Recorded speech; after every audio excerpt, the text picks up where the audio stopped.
Salam alaikum les amis, aujourd'hui 158e jour de l'aventure réveil à Mymensing. Je vous retrouve sur mon petit e-shop préféré. Oui, ça y est, en un jour ou deux, j'ai mon e-shop préféré avec tous mes amis autour. Hier soir, ils m'ont dit, tu reviens ici demain matin, tu fais l'ouverture de ta vidéo ici. J'ai dit, pas de problème, je vais revenir. Deuxième journée entière ici à Mymensing. Je vais faire un petit tour rapide dans le bazar et je vais aller manger quelque chose. J'ai très faim. Hier soir, d'ailleurs, je ne vous ai pas dit ce que j'ai mangé hier soir. Juste des paratas avec du halou, quelques currys de pommes de terre, c'était très très bon. Oui, j'ai mangé assez tôt, donc j'ai très faim ce matin. On va commencer par aller manger un petit quelque chose. Et puis je vous ai dit que je ferai une sortie en dehors de Mymensing. J'ai repéré un petit village qui s'appelle Muktagacha. Rajbari. On va aller visiter le village de Muktagacha qui se trouve environ à une quinzaine de kilomètres d'ici. J'ai repéré la petite gare routière pour prendre le bus. Et là-bas, ça a l'air assez cool. Il y a un Rajbari. Les Rajbari, ce sont les anciennes maisons de riches marchands hindous. Ça a l'air assez joli, architecture, petite ambiance de village. Ça devrait être assez cool. Je prends déjà mon troisième thé que je ne paye jamais. Tout le monde veut absolument m'offrir le thé. Donc, petit thé, je vais aller grignoter et direction Muktagacha.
Spicy, yeah? Spicy, okay.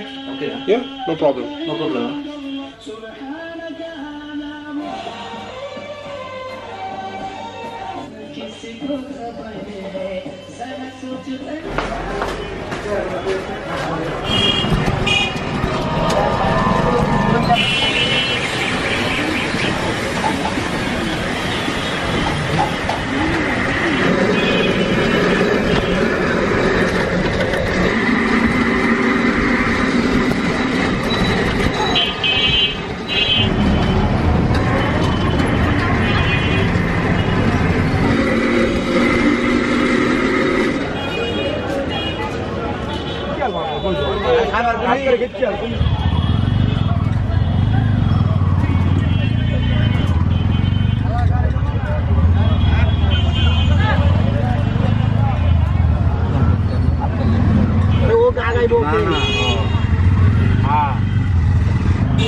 왔어? 왔어? Smile!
Je suis arrivé les amis à Mukta Gacha. Alors dans l'ordre, on va commencer par le restaurant où je suis allé. Ça s'appelait 7-Eleven. Oui, un restaurant 7-Eleven.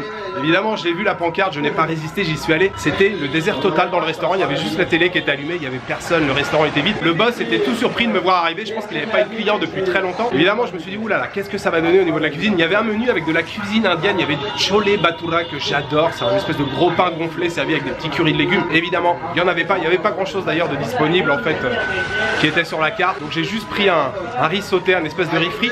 Même si ça a pris pas mal de temps pour le préparer, donc je pense que c'était relativement frais. Mais bon, au bout du compte, le plat, il n'y avait rien d'exceptionnel. Hein. C'était un riz frit, mais c'était même un peu fade. J'ai payé 160 takas, ce qui doit faire 1,70 € ou 1,80 €. Par contre, le boss était très sympa. Là, il m'a tchatché le temps que j'attende mon plat. Et puis tout le long du plat, là, pendant que je mangeais, il m'a tchatché. Il tournait un peu comme un lion en cage dans son restaurant, mais il était très sympa. Ensuite, j'ai pris la direction du bus system de la gare routière.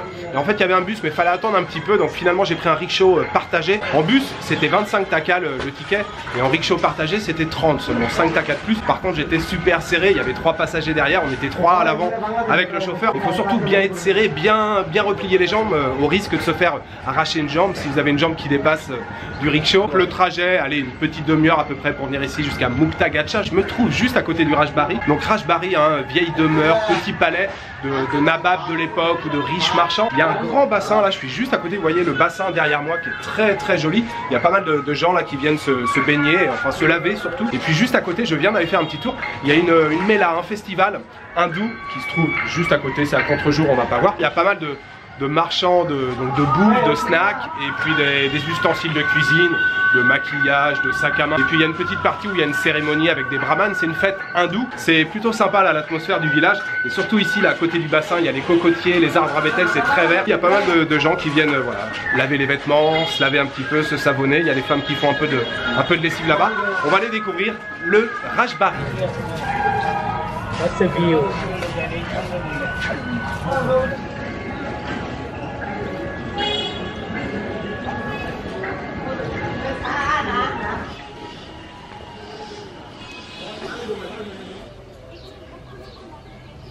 Je vous retrouve dans le village de Pulbo Bara les amis. Alors oui, le Rajbari interdit aux appareils photo à l'intérieur. J'arrive juste à l'entrée, il y avait le gardien, alors c'est gratuit, hein, il n'y a pas de ticket d'entrée quoi que ce soit. J'étais avec mon trépied avec la caméra et le gars me dit non, interdit aux appareils photo. Je dis ah bon, je peux pas prendre de photos à l'intérieur. Il me dit si, mais juste avec le portable. Je dis oui, mais enfin mon portable, moi la qualité de mon portable c'est pas terrible. J'ai un appareil photo qui fait des belles photos et tout. Non, tu peux pas. J'ai rangé mon appareil photo avec le trépied dans le sac. Une fois à l'intérieur, j'ai voulu le ressortir, il y avait un autre gardien qui était là, il me dit non. Donc j'ai fait juste voilà quelques photos avec mon portable, mais de toute façon faut bien l'avouer, à l'intérieur c'est plus à l'état de ruine qu'autre chose, à part le premier bâtiment par lequel on pénètre. C'est un beau bâtiment, il y a quelques colonnes, quelques arches comme ça, et sinon après c'est complètement délabré, il reste surtout des poteaux.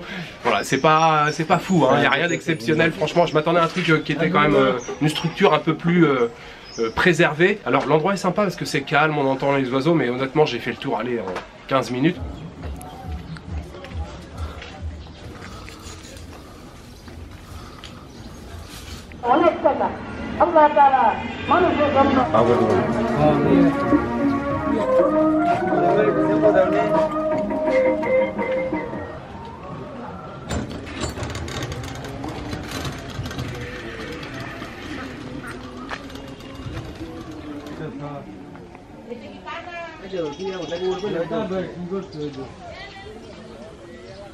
Alors, je suis toujours dans le même village, qui est pas très grand, hein. La rue principale fait, allez, 300-400 mètres de long.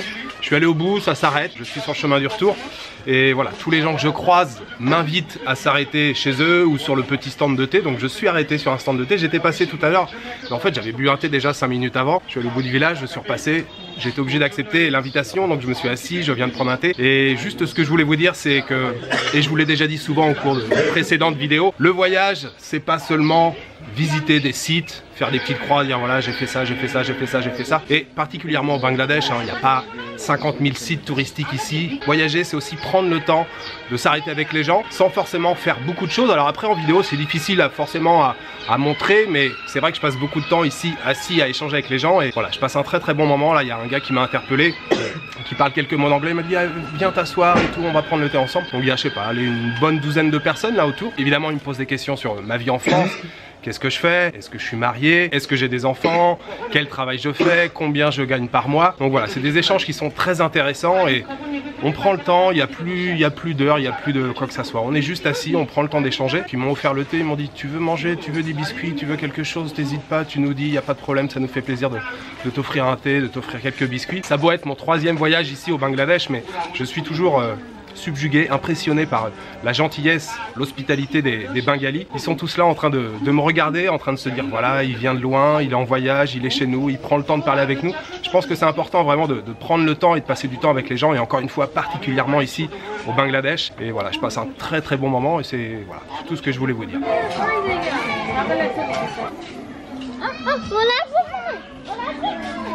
Mukta gacha? Ok. Ok. Yo.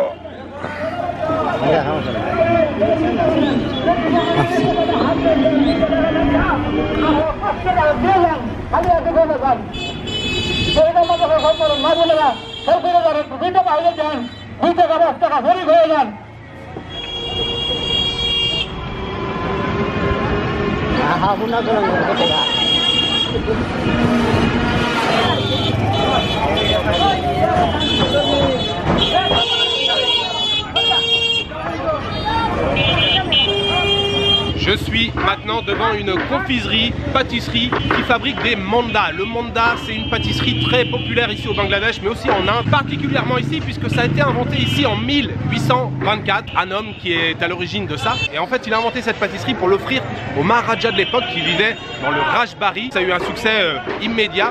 Même le Maharaja de l'époque a donné un coup de main financièrement pour développer le business ici. Et cette petite confiserie derrière, vous voyez, elle est célèbre dans tout le pays. Tous les gens qui viennent visiter le Rajbari ici viennent aussi manger une petite confiserie ici, le manda, une confiserie à base de yaourt, de curd et puis de sucre. On va aller goûter cette petite pâtisserie, ça tombe bien, c'est l'heure du goûter. Avec un petit thé, ça devrait être très sympa.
গাড়িটা সরা হবে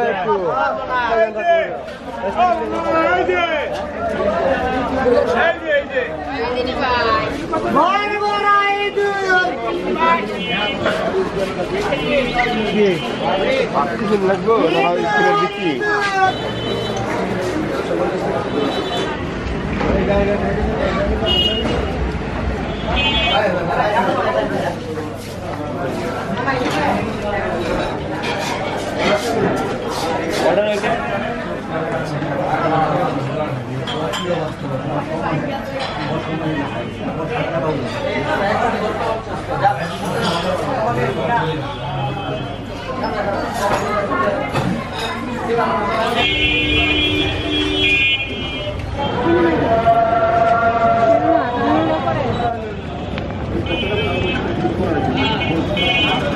Je me suis à nouveau régalé ce soir très bien. Je suis retourné dans le restaurant où j'ai mangé il y a 2 jours qui s'appelle Sarinda. Ce soir j'ai pris un poulet shashlik, viande de poulet marinée cuit au tandoor. Encore une fois j'ai pris des naan, plain naan nature et puis bien sûr les chutneys qui vont bien. Le chutney à la menthe. Ce soir il y avait du tamarin avec.